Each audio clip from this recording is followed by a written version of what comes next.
With a history-making third consecutive NFL championship secured, the importance of Super Bowl II was a matter of opinion. Everything we had done leading up to it would be meaningless if we lost the Super Bowl. In Florida, the Packers were less concerned about the outcome of the game than they were about the future of their head coach.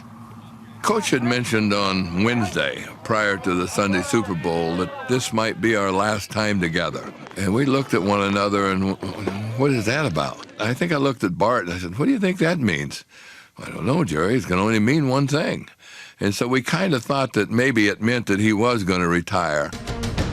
Before the opening kickoff, Lombardi and his team seemed unemotional.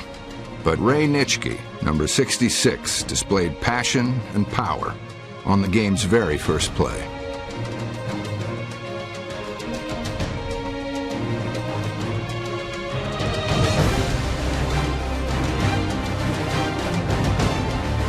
It was no surprise that the NFL's #1 defense followed Nitschke's lead throughout the game.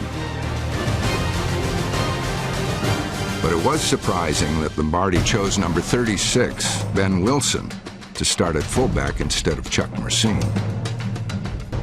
But you can't really question Lombardi. You know, everything he did was right. He was a hunch player. Ben had a good game. Wilson was the leading rusher in Super Bowl II.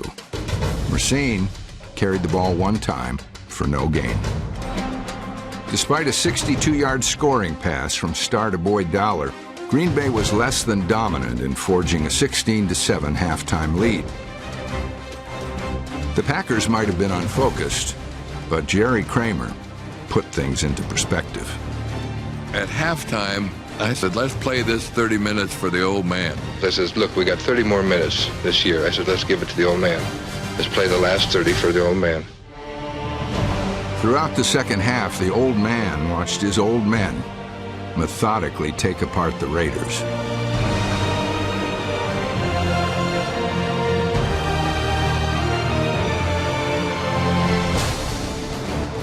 The defense had the final say.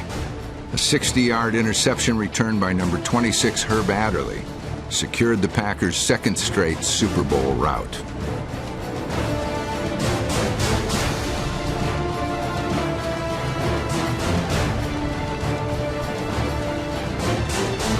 There's that wonderful, wonderful picture of him looking at me, and it's like mutual admiration.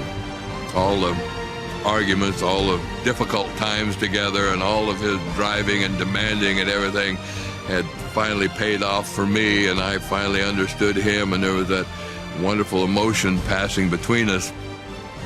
And he looks down and he says, let's head for the locker room, boys. This was Lombardi's last victory ride. 3 weeks later, he resigned as head coach.